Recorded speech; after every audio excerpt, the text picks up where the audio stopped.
Urdu national యూనివర్సిటీకి సంబంధించిన విద్యార్థులు వారి అధ్యక్షులు మతీన్ అష్రఫ్ గారు, పూర్వ అధ్యక్షులు ఉమార్ ఫారూక్ గారు, ఇంకా దివ్య గారు, ఇంకా వారి మిగతా మిత్రులందరూ కూడా కలిసి హైదరాబాద్కి తలమానికంగా భారతదేశంలోనే ఉర్దూ స్టడీస్కి ఉన్న ఒకే ఒక్క సెంట్రల్ యూనివర్సిటీని ఏ రకంగా ఈ రాష్ట్ర ప్రభుత్వం నిర్వీర్యం చేసే ప్రయత్నం చేస్తున్నదో, దీన్ని కూడా రియల్ ఎస్టేట్ అవసరాల కోసం ఏ రకంగా వాడుకోవడానికి విలువైన భూములను ఏ రకంగా 50 ఎకరాలను ఇవాళ స్వాధీనం చేసుకోవడానికి ప్రయత్నం చేస్తున్నదో వారి బాధను వివరించడానికి ఇక్కడికి వచ్చారు. నేను గతంలో మున్సిపల్ శాఖ మంత్రిగా కూడా పనిచేస్తున్నాను కాబట్టి నాకు 2 విషయాల్లో అవగాహన ఉంది. ఒకటి, ఈ మౌలానా అబుల్ కలాం ఆజాద్ యూనివర్సిటీ ఏదైతే ఉన్నదో వీరు గతంలో కూడా హైదరాబాద్ ఇన్ఫ్రాస్ట్రక్చర్ అవసరాలకు సంబంధించినంత వరకు ఎప్పుడైనా కూడా సహకరించారు.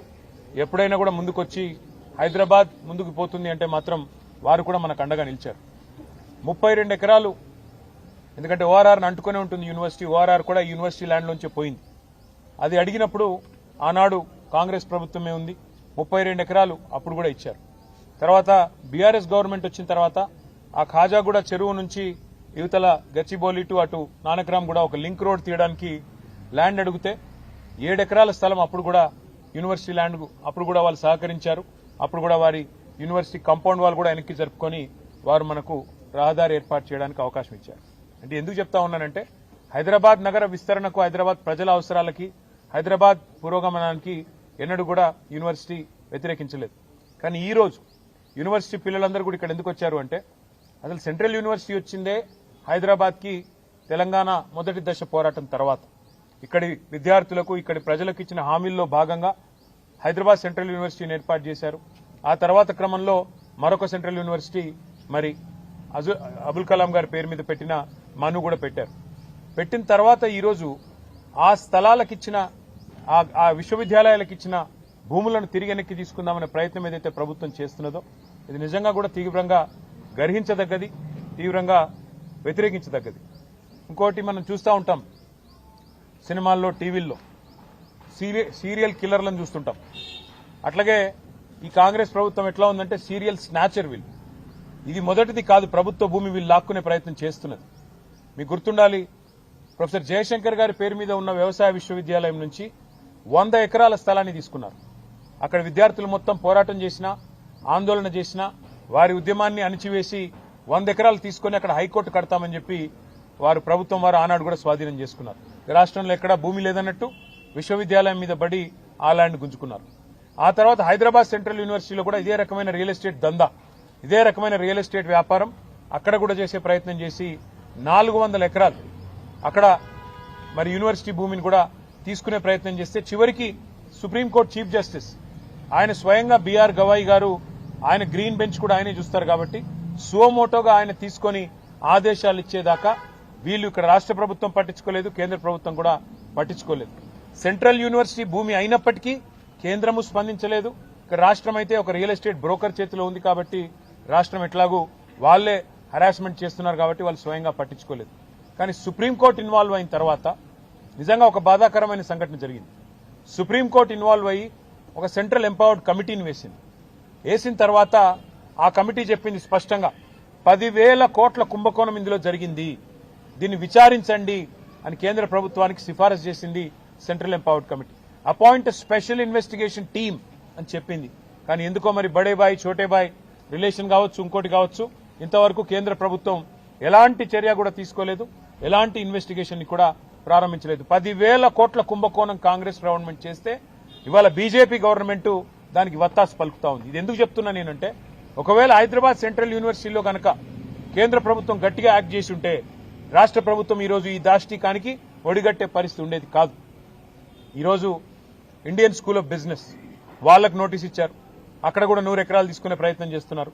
ఇక్కడ మౌలానా అబుల్ కలాం ఆజాద్ యూనివర్సిటీకి నోటీస్ ఇచ్చి ఇక్కడ 50 ఎకరాలు లాక్కునే ప్రయత్నం చేస్తున్నారు. ఇది ఒక రియల్ ఎస్టేట్ బ్రోకర్ వ్యవహారం మాదిరిగా ఈ ప్రభుత్వం పనితీరున్నది తప్ప విద్యా సంస్థల్ని, విశ్వవిద్యాలయాల్ని ముందుకు తీసుకుపోవాలన్న సోయి గాని ఇంగితం గానీ లేదు. ఇవాళ రాహుల్ గాంధీ గారు నేను అడుగుతా ఉన్నా, పెద్ద పెద్ద మాటలు చెప్తుంటారు, మీరు భారతదేశంలో మైనారిటీల రక్షకుని నేను, అల్పసంఖ్యాక వర్గాలకు నేనే పెద్ద దిక్కు అన్నట్టు పోజులు కొడతా ఉంటారు.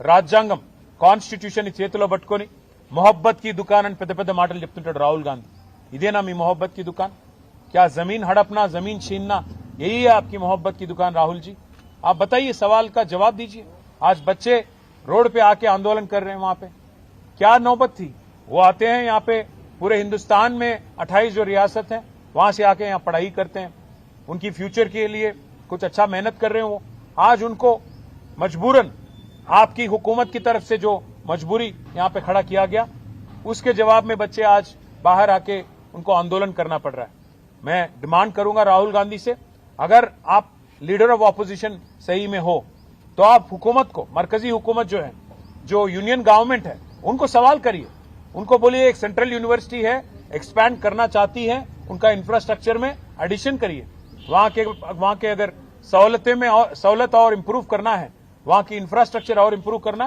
तो जरूर करिए आवाज उठाइए वो नहीं करते हो और यहां पे आके कहते हो कि अनयूज्ड लैंड है इसलिए वापस लेंगे ये लैंड अनयूज्ड नहीं है ये लैंड है फ्यूचर एक्सपेंशन के लिए यूनिवर्सिटी की आज पूरे हिंदुस्तान में एक लौती यूनिवर्सिटी है उर्दू स्टडीज के लिए सेंट्रल यूनिवर्सिटी यहाँ की मनु और इसको आज यहाँ की जो यूनिवर्सिटी की प्रेस्टीज है और यहाँ की जो यूनिवर्सिटी की जो रेपुटेशन है इसको खराब करने के लिए इसको बदनाम करने के लिए आपकी गवर्नमेंट जो साजिश रच रही है इसको कतई हम नहीं होने देंगे बीआरएस की तरफ से हम आपको वादा करते हैं इन बच्चों को यूनिवर्सिटी के जो बच्चे आज हमारे पास आए వీళ్ళందరికీ మేము ఇస్తున్న మాట మాకు గతంలో మా అనుభవం నిజాం కాలేజ్లో అక్కడ మహిళా విద్యార్థినులు వచ్చి ఒక రోజు అన్న మాకు హాస్టల్ కట్టివ్వండి అంటే హెచ్ఎండిఏ నిధుల నుంచి అక్కడ హాస్టల్ కట్టించాం అట్లాగే మౌలానా యూనివర్సిటీలో కూడా నేను ఇవాళ పిల్లలందరికీ చెప్పాను సరే ఈ గవర్నమెంట్ ఎట్లాగూ వీళ్ళు గుంజుకునేటోళ్ళు తప్ప ఇచ్చేటోళ్ళు కాదు కాబట్టి వాళ్ళకి ఏం చెప్పిన నేనంటే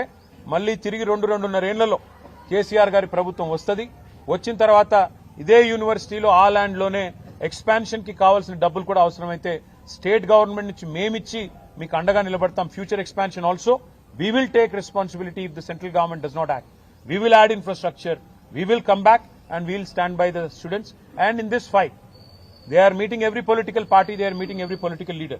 I wish them the best. We are with you. We'll raise our voice in all forums. We'll raise our voice in Rajya Sabha where we have representation. We'll also come with you to Delhi if need be. Delhi भी आएंगे और union government से भी सवाल करेंगे कि क्यों कर रहे हो आप ये लोग ये सब. तो इसीलिए मैं आपसे कहना चाहता हूं మీడియా కూడా నేను ధన్యవాదాలు చెప్తాను ఎందుకంటే మీరు అందరూ కూడా ఇష్యూని సపోర్ట్ చేస్తా ఉన్నారు. సెంట్రల్ యూనివర్సిటీలో ఎట్లా అయితే ఈ ప్రభుత్వం భూములను గుంజుకునే ప్రయత్నం చేసిందో ఇక్కడ మౌలానా ఆజాద్ యూనివర్సిటీలో కూడా అదే రకంగా భూములను లాక్కునే ప్రయత్నం చేస్తున్నది. ఉన్న ఒకే ఒక్క ఉర్దూ స్టడీస్ కి సంబంధించిన యూనివర్సిటీ మీద ఈ రకంగా కన్నేయడం ప్రభుత్వానికి మంచిది కాదు. ఇండియన్ స్కూల్ ఆఫ్ బిజినెస్ కూడా ISB is a top business school in the country దాని నుంచి కూడా నేను తీసేసుకుంటాను land. HCU one of the top most universities of the country అక్కడి నుంచి ల్యాండ్ తీసుకుంటాను అంటే ఒక రియల్ ఎస్టేట్ బ్రోకర్ ముఖ్యమంత్రి అయితే ఎట్లా ఉంటుందో పిల్లలు చెప్తున్నమాట. ఒక రియల్ ఎస్టేట్ బ్రోకర్ ముఖ్యమంత్రి అయితే ఎట్లుంటుందో ఇలా ఈ ప్రభుత్వ వ్యవహారం అట్లా ఉందని వారు చెప్తా ఉన్నారు. దాంతో పాటు నేను ఇంకొక మాట కూడా మీకు గుర్తు చేస్తా ఉన్నా. రాహుల్ గాంధీ గారు 2.5 ఏళ్ల కిందట అశోక్ నగర్ లో చాయ్ అడ్డా మీద కూర్చొని పోజులు కొట్టుకుంటూ మాట ఇచ్చిండు. 2 లక్షల ఉద్యోగాలు ఇస్తా, మీరు 2 ఉద్యోగాలు తీసేయండి, కేసీఆర్ది కేటీఆర్ది 2 లక్షల ఉద్యోగాలు మొదటి సంవత్సరంలో ఇస్తా అని మాట ఇచ్చిండు. మరి నిన్న ఏం జరిగింది? నిన్న రాత్రి 2 ఏళ్లు గడిచిపోయింది, 25 నెలలు దాటిపోయింది, ఇంతవరకు 10,000 ఉద్యోగాలు కూడా ఇవ్వలేదు. మీరు ఏమైనా నీ 2 లక్షల ఉద్యోగాలని చెప్పి పిల్లలు రోడ్డెక్కితే వాళ్ళని ఇష్టం వచ్చినట్టు గొడ్లను కొట్టినట్టు కొట్టి వాళ్ళని 7 పోలీస్ స్టేషన్లో నిన్న ఈ దిక్కుమాలిన ప్రభుత్వం వారిని నిర్బంధించింది. ఈ రోజు కూడా ఉదయం నుంచి మళ్లీ అరెస్టుల మీద అరెస్టులు చేస్తా ఉన్నారు. ఎందుకు? ముఖ్యమంత్రి గారు అక్కడేదో బట్టల షాప్ ఓపెనింగ్ పోతున్నట్ట, దానికోసం ఆ రోడ్డెంబడబోతుంటే ఎక్కడ ముఖ్యమంత్రికి అడ్డం వచ్చి నోటిఫికేషన్ లేవి అని నిలదీస్తారు, ముఖ్యమంత్రిని దిగ్బంధం చేస్తారన్న భయంతో ఇలా పోలీసులను అడ్డం పెట్టుకుని ఈ ప్రభుత్వం బతుకుతా ఉన్నది. మరి ఇంత చేతగాని సన్నాసి రాహుల్ గాంధీ ఎందుకు మాటిచ్చినావు? 2 లక్షల ఉద్యోగాలని చెప్పి ఎందుకు డైలాగులు కొట్టినావు? ఎందుకు పోజులు కొట్టినావు?